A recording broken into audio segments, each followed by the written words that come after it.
Rudeus's travels through the Beggaric continent is easily one of my favorite segments of Volume 11 of the Mushoku Tensei novel series, so obviously when the anime adapted it and they skipped pretty much all of it, I was a little upset. Not so much that they skipped all the stuff around the warriors of the desert and how the people of the Beggaric continent survive and their ecosystem and the traditions that they kind of get into with that whole segment, but more so the character developments that come between Rudeus and Elinalise.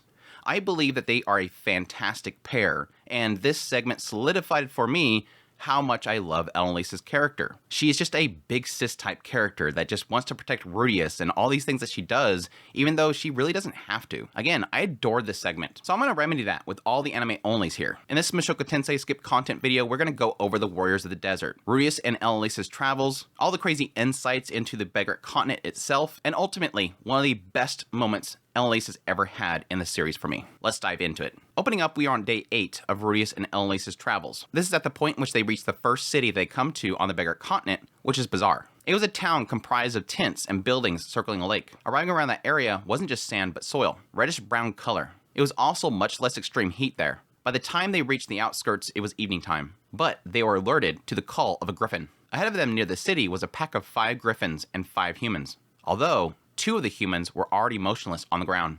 Rudeus chose to help them after Elinalise inquired. He felt it would leave a bad taste in his mouth if he didn't. While Rudeus covered Elinalise, she held the line against the griffins, taking them down one by one. Afterwards, a cowering man stood and commanded one of the warriors to get to searching. He then addressed Rudeus and Elinalise, thanking them for assistance. He wore a turban and a red robe under a thin yellow gown and a small red dot on his forehead. Striking Rudeus as a timid sort, he was the very picture of a stereotypical desert merchant. After being thanked, Rudeus mentioned that they couldn't just abandon them when they were in trouble. The merchant didn't see that as common. Most people would have just ignored the situation. After the merchant wished the blessing of the wind to grace them, he turned and focused on his fallen men. 2 men in his party were fighters with curved swords and heavy armor. Since curved swords were present in the demon continent as well, Rudeus assumed that it was good against large monsters. He also believed that the heavy arms and armor didn't really help against griffins, as they would hinder their speed. One of the men with a patch on one eye, tattoos on his face, standing 6 feet tall, spoke up. Don't see mages too often in these parts. His companion, a girl with light brown skin, was staring at Elinalise.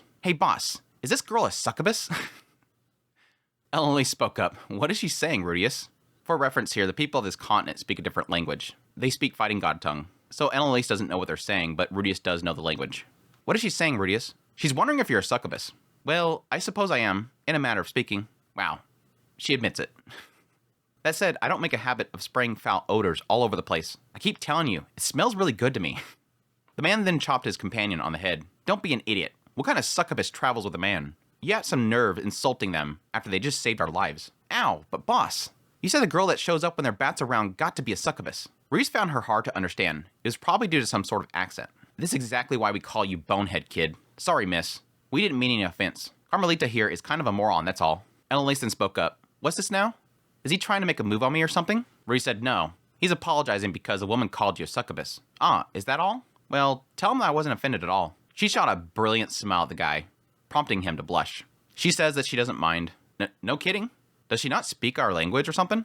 Nope, I can interpret for her though. At this point, the guy was openly staring at Elinalise. Of course, she looked kind of proud to be ogled, being used to it. At this point, the man introduced himself as Balibadom and thanked them for their help. After Rudeus introduced themselves, Balibadom and Carmelita was called away to their employer. In parting, he mentioned that his employer would reward them later. It seemed for now they need to find their cargo. Elinalise spoke up. What, they're just leaving? I expected a bit more gratitude. It looks like they left their wounded behind too. Oh, they're dead. The fact that they were dead probably explained why they didn't come to their aid after battle. They probably knew they were dead. This one was still awfully young.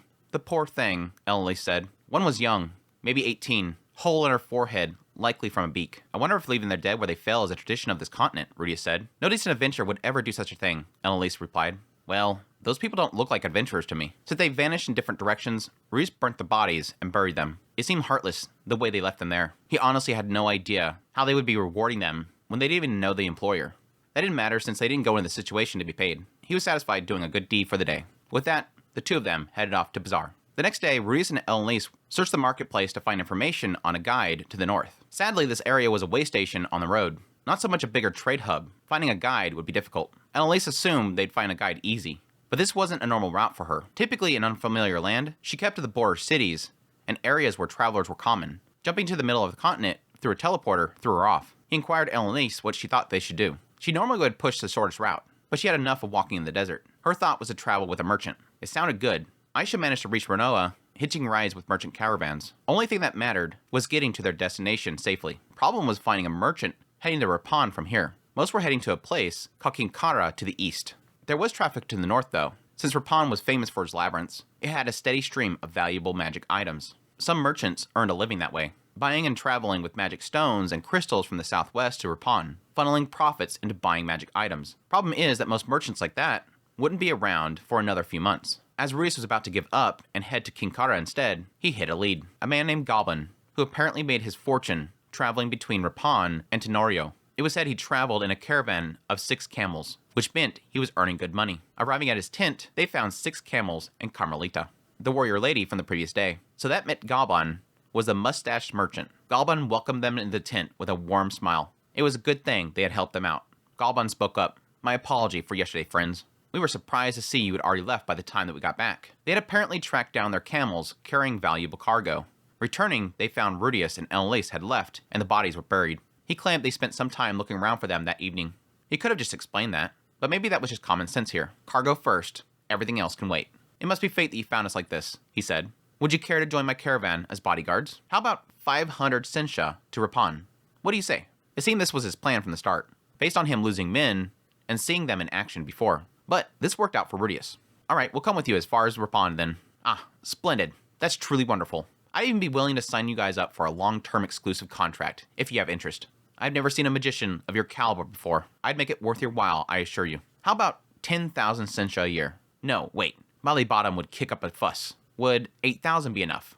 I'm sorry, Ruiz interrupted, but we got something we need to take care of in Rapan. We'll keep the offer in mind though. This was accepted easily enough. They had their ticket to Rapan. Everything was back on track. And that's when we actually get into the skip chapter, The Warriors of the Desert. They set out from Bazaar to Rapan as members of Galban's caravan. Head of the guard team was the warrior Balibadom, also known as Hawkeye. His companions was Carmelita the Bonecrusher and Greatblade Tont, a 5-member guard, 6 camels, and 1 merchant filling the party. Ruiz considered naming the camels, but they may have to eat them. They had a meeting before leaving to decide the basic battle formation. Galban would be in the middle, Balibadom in the front, Carmelita on the left, Tont on the right. Elinalise and Rudius was positioned in the back. Keeping their client in the center would allow them to intercept from any direction. While Rudius felt that Carmelita and Tont would be better as a rear guard, it made sense that he be next to Elinalise. The two of them were used to working together. They traveled to the east from Bazaar to the major region road. Rudius had mentioned the bandits to Balibadom, but they didn't know a safer route. He said if the bandits attacked, that's what they were there for. Sometimes some bandits just demanded a toll and let them go on their way. Rudius had never heard this before, but with some bandits just making a living, as long as they were handed over what they wanted, they shouldn't ask for more. It honestly wasn't too appealing to him, giving in to people that threatened travelers instead of working for money, but he wasn't the one paying up, so he could live with it. He did fear them running into greedier bandits who wanted more, like Elinalise. While the warriors of their group would save Galban's and the others' lives, it's not like they would risk their necks for them. They could hang Rudius and Elinalise out to dry. While Rudius was in thought, Elinalise spoke up. You look nervous, Rudius, but I wouldn't worry yourself too much. With a magician of your skills at our side, a few bandits shouldn't be an issue. You think so? I do. And if worse comes to worse, I'll use a little charm on them. What? You want to get carried off to their base, chained up and brutally? Goodness, how extreme. As long as you go along willingly, even bandits will be gentle with you. Are you speaking from experience here? We all make mistakes in our youth. Elinalise has been places.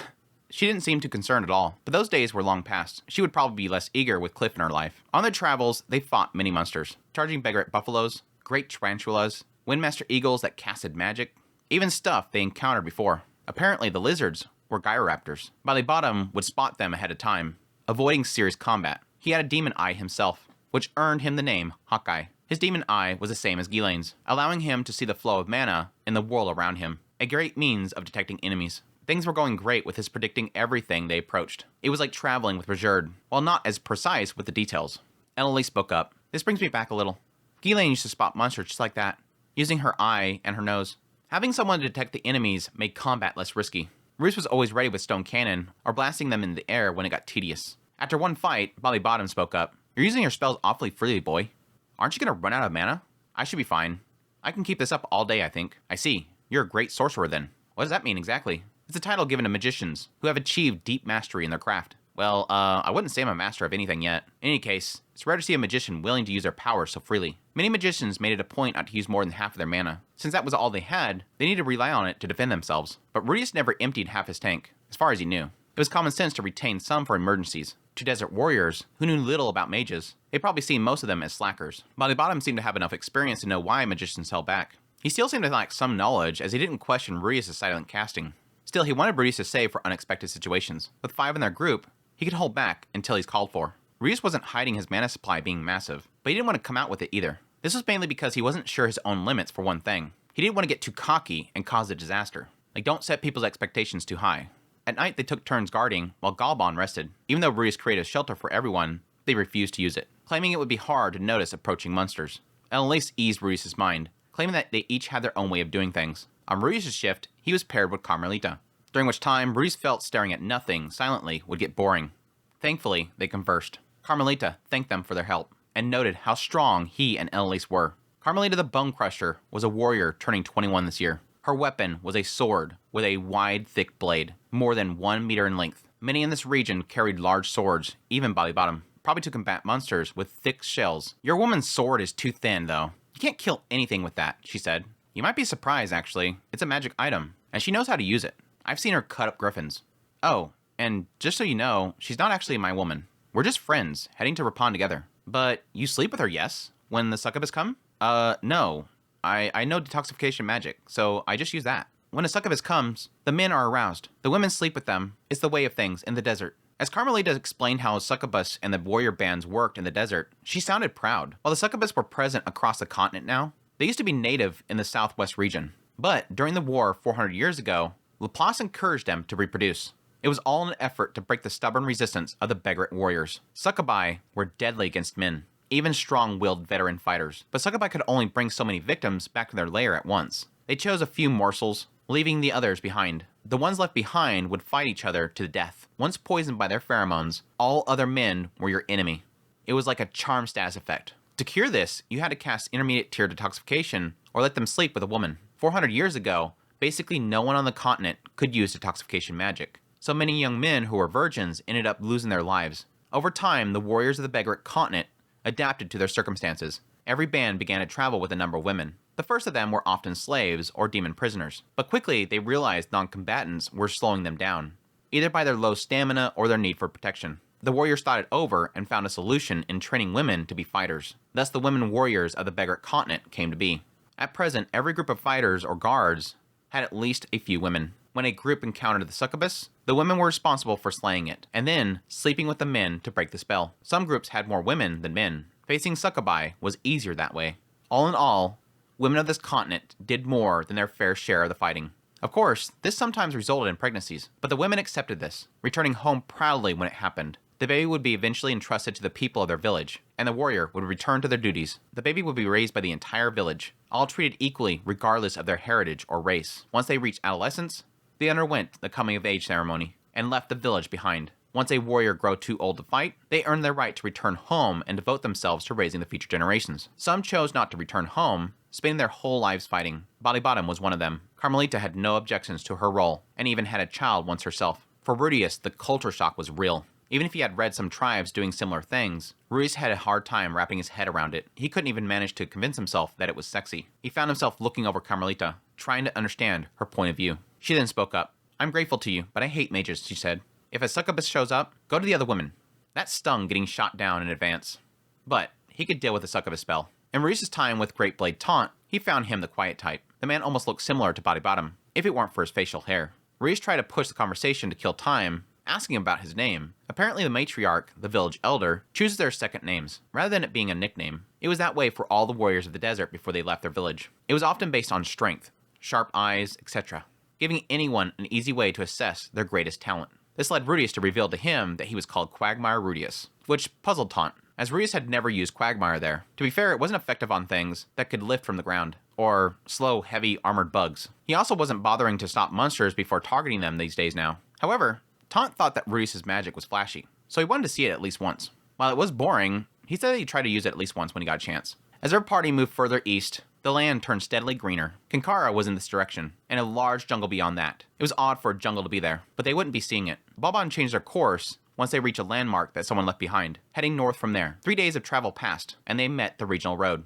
It was more like a natural product of travel rather than a paved or maintained road, but it was firm and reliable under the feet. Once there, Rudy's got a sense that Balibadom wanted Galban to consider abandoning his cargo if things got rough with the bandits. Still, Galban cut him off, claiming that he was paying them a hefty price for guarding him. The idea of his cargo being worth more than his own life was puzzling to Rudius. Still, with this in mind, Balibadom assigned Rudius and Elinalise to stick to Galban like glue. Tont was on the camels. Carmelita would take the rear while he scouted ahead. Apparently, the key was to spot ambushes and detour to avoid them completely. With Balibadom's expert scouting, they were able to avoid their first ambush, even without using his demon eye, which didn't work well on people. He spotted them the old-fashioned way and took a long detour off the road. However, this was a mistake, maybe because he was spotted while he was scouting, or perhaps he only seen a small part of their forces. Either way, they came under attack. Tont took an arrow straight to the chest. Rudius tried to heal him, but Elinalise pulled him back. Just then, another arrow hit a camel nearby. Balibadom called for them to run. Balibadom tried to get Galban to release his camels in order for them to be spared, but Galban was against it, despite them all being greatly outnumbered. As a shot camel fell to the ground, foaming at the mouth, Rudius realized the arrows were poisoned. A force on horseback was behind them. Archers were on the hill. Their volley often fell short, but many came dangerously close to hitting them. From what Rudius could see, they numbered 100. The word bandit misled Rudius. This was an army. Rudius' heart hammered in his chest. The only direction he could see was ahead of them, as they were attacked from the rear and the flank. Elinalise shouted at him, which snapped Rudius out of it, casting the first spells that came to his mind, Quagmire and Deep Mist. He created Quagmire just deep enough to trip the horses, while a mist to surround them. Despite this, the arrows still came, one making Rudius stumble before Elinalise caught him. It's all right, Rudius. They've got one brilliant archer, but he won't be hitting us again. She knew the one that killed Tont and the camel was the same person. Elinalise called Rudius to run. Nodding shakily, he pushed himself onward. Rudius kept telling himself he wasn't going to be able to target them. He wouldn't be able to hit him. It was just impossible. He was invisible. Damn. At a moment like this, he wished that he asked Sylphie for a lucky charm. Maybe he should have brought his souvenir from their first night together. Balibadom snapped him out of it as he called out for Carmelita. The bandits were catching up. Some of them on horseback must have run around the quagmire. Rudius then raised a stone wall behind them as they moved on. They kept running while arrows seemed to have stopped. Every now and then, he'd raise another earth wall. As they ran, Rudius thought of Tont. Did they leave him to die? No. He took a poison arrow to the heart. Even with advanced healing magic, it would probably be fatal. Gritting his teeth, he ran as fast as he could. They kept running for what felt like 2 hours. Eventually, Balibadom gave them the clear. Rudius felt his daily runs were not in vain. He could have kept going. Even still, the warriors in the party barely even had to catch their breath. That battle aura stuff that they could do was unfair. In the end, they lost one bodyguard and one camel. Rudius thought, poor Tont, if he'd been able to yank out that arrow and use some spells, there was a chance they could have saved him. But Rudius realized that if Elinalise didn't pull him away, he might have been the next one hit by an arrow. Her experience in battle probably saved his life. Hesitation could have proven fatal. As Rudius thought, he noticed Carmelita was glaring at him. He wasn't sure what he did to upset her. She then stomped over to him and grabbed him by his robe. Why? Why didn't you kill them? You could have. I saw your magic. What? She expected him to kill that entire group? That was crazy. But he also never really thought about that approach. Balibadom spoke up. Stop it, bonehead. You saw it too, didn't you? Carmelita said. He made the horses sink into the ground. He made them run into walls. He made everything foggy. You're not thinking this through, damn it. Use your brain for once. Shut up. If he'd used his magic, he could have avenged Tont. There was too many of them, kid. That was Harmoff's band out there. I'm sure of it. There was more of them behind those hills. But, Elinalise then pushed herself between them, pressed her buckler against Carmelita, and put her hand on her rapier before she spoke up. Do you object to the way that we handled that? Carmelita looked puzzled. Rudius acted appropriately, given the situation. We were hugely outnumbered and facing a force of unknown strength. Worse, they were shooting poison arrows at us. He stopped their cavalry with his quagmire, blinded their archers with the mist, and brought us time to escape with his walls. He's the only reason we're alive.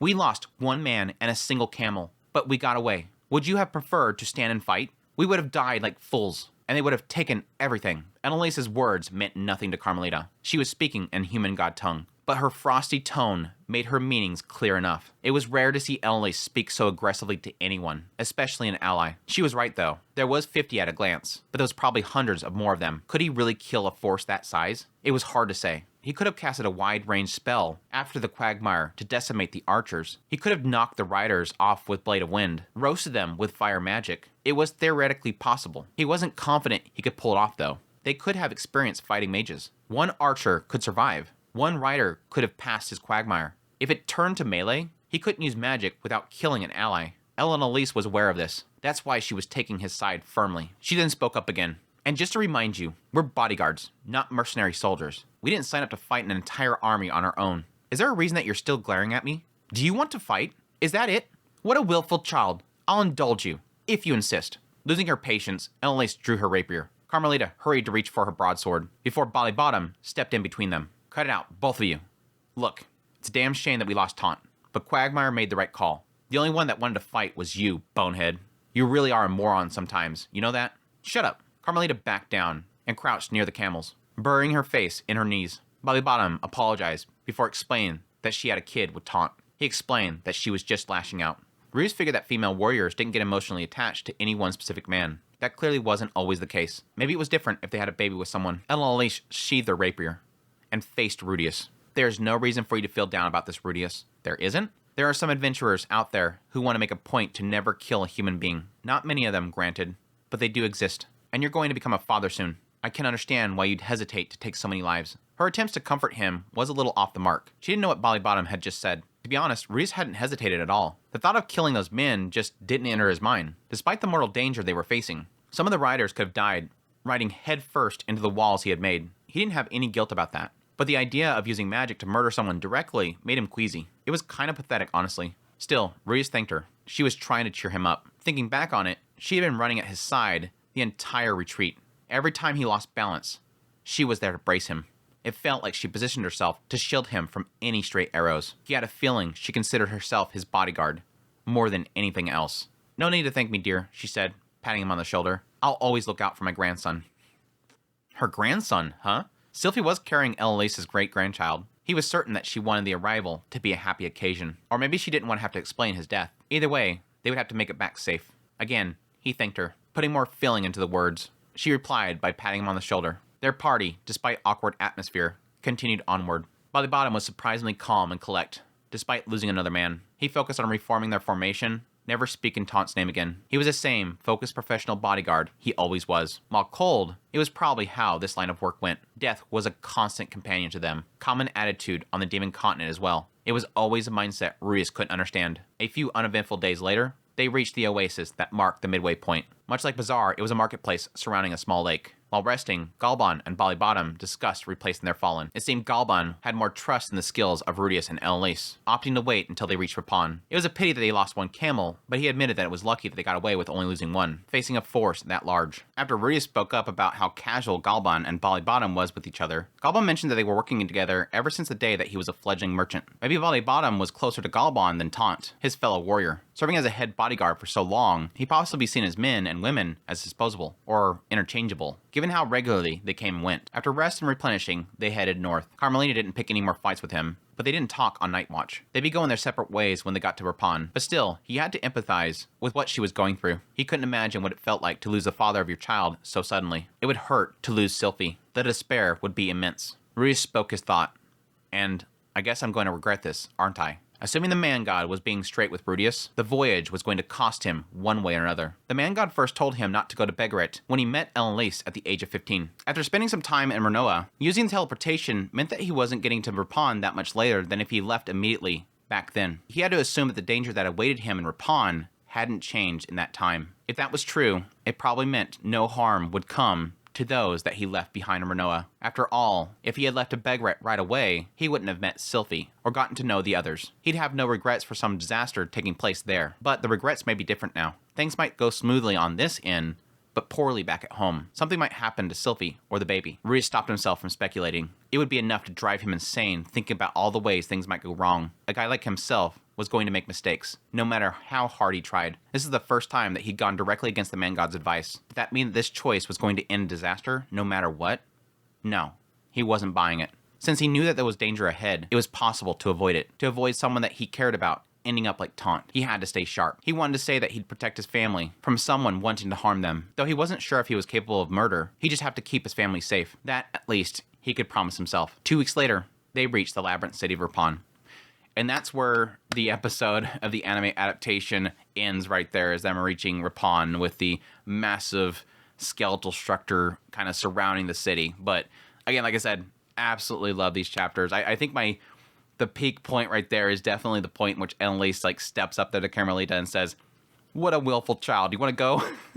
And again, the great thing about the whole situation is literally she has no clue what Carmelita is saying, and Carmelita has no clue what she's saying, but just based on her demeanor, based on the fact that how she's speaking and stepping up there, that girl can get a hint. This girl is going to protect this guy. And again, I think the massive thing there that I love so much is that retrospect, looking back, hindsight of that whole situation, they have these massive flow of arrows coming down. They got the cavalry coming in, and they're running away. And as they're running away, the entire time, Elinalise is right there at his side, shielding him and picking him up, taking the arrows. If any arrows comes to him, she's going to take it first. She'll probably block it, but there's a chance that she might not. She's wanting to protect Rudius. It's just like that. The big sis right there. It's like when I read this segment, I'm like, I love this lady so much. She is so fantastic. I mean, I had that since before. In all the segments before this is that aspect of, I mean, you have at the very beginning of this whole segment is that how whenever Rudius says something that's kind of vulgar, she's always just taking it and just throwing it right back at him. There's always that sense there. The two of them, their chemistry is just so perfect. But like I said before, there's so much more else in here, seeing about how this region can handle the succubus. Again, when Rudius first arrived here and you see it in the anime, he immediately is nearly killed by a succubus. The only reason that he's alive is because Elinalise shows up. So these people on this continent have been dealing with this for a long time. Yav Laplace comes in and literally tells them, the succubus, breed more, spread throughout the continent. I need to break the will of the warriors. And so the people of this continent have to figure out a way of combating that. And Rudius even says it's a culture shock. Like this feels like this is so wrong that literally the continent basically has the warriors travel everywhere with women at their side so that they can essentially, make out so that they can get rid of that cause and effect that's coming from the succubus itself. Before, when it was a band of warriors, you had 5 warriors. The succubus comes before them. She enchants all of them, lures one away, and the rest of them fight each other. Like they just turn into aggressive beasts that just kill each other. That's what happens. Literally, one succubus can take down a group of men, because they'll kill each other and she'll take away one of them. So they had to figure out a way of overcoming this. So they had to actually bring women with them. But then they realized they weren't doing very well. So they had to start training warrior women. And that's how they have the system they have now. And it becomes this thing of pride.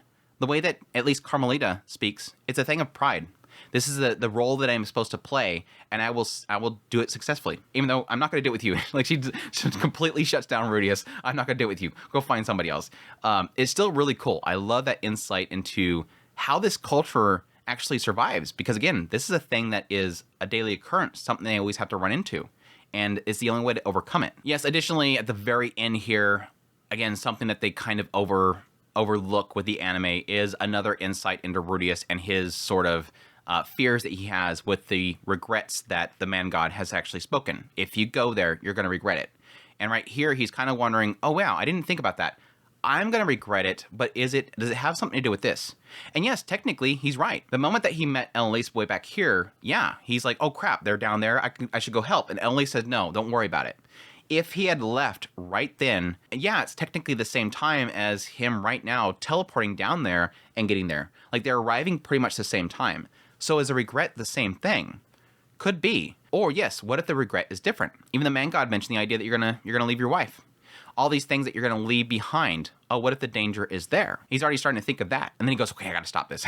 I can just run down this rabbit hole of everything that could possibly happen that's gonna be regret, but it's not going to change anything. The last thing that I really did like about this whole segment was that look into how, and I think it was something that I really did see as I was reading through this segment. A lot of my notes when I was reading through this segment was the idea of how isolated this continent is. Like the people of this continent don't really know anything outside of this continent. And they know this continent like the back of their hand. When Rudius actually asked them how to get to Rapan, they're literally like, oh, you go over there, there's this marker, you walk north. When you see it on this side, you're going to see the mountain. You're going to travel over here. You're going to make sure to look for this landmark. And then when you see the shrubs over here, you go left. Like, he's just saying, like, all these landmarks.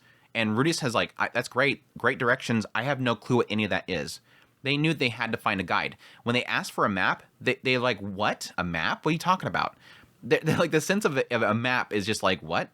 And then whenever they tried to pay them with Asuran coins, literally like, what is this thing? Oh, it's from the Kingdom of Asura. What's the Kingdom of Asura? These people literally, so many of these people on this continent just have no clue about really anything outside of their continent, which makes sense. Again, this is their lives. And that was kind of the same thing here when you really get into like Tont talking to Rudius and them getting into the great sorcerers and all this other stuff and the magics and mana pull and silent casting, all this stuff that just seems like a lot of these people don't know what's going on with it. Even Rudius mentions, like, most of these people probably think that most mages are useless, like they're being lazy because they don't use their magic. Well, it's because they have to conserve. Well, he does kind of give Balibadom a little bit credit here. Like, this guy seems to know a lot more than the others do, but it's still kind of really cool stuff to see how, again, this place feels so isolated from the outside world. Anyways, all that said, again, one of my favorite little segments of the Mushoku Tensei novel series. Again, understandable why it was skipped in the anime adaptation, but at the same time, I kind of just wanted at least a clip of that moment where Elinalise steps up to Carmelita, because again, that's like one of my favorite moments, just like stepping up. What a willful child. I'll humor you. Draw your sword. It's good stuff. Anyhow, I hope you guys enjoyed this skip content video. If you did, make sure that like button down below, comment, let me know what you think of this whole segment. Additionally, if you're new to the channel, make sure that subscribe button is good my content. I do news reviews, first impressions, top list if it's anime, it's pretty much here. Additionally, every Sunday as the anime is airing, I'm doing a skip content video for the episodes themselves. Aside from that, my next skip content video will probably be Norn in the Miller's Church, which is an extra chapter in volume 11, which is the last one they pretty much adapted. So stay tuned for that as well. Additionally, if you like this content and you want to support the channel more, I have a Patreon link, tips link, so thanks, membership button down below. Greatly appreciate what it does, and y'all take care.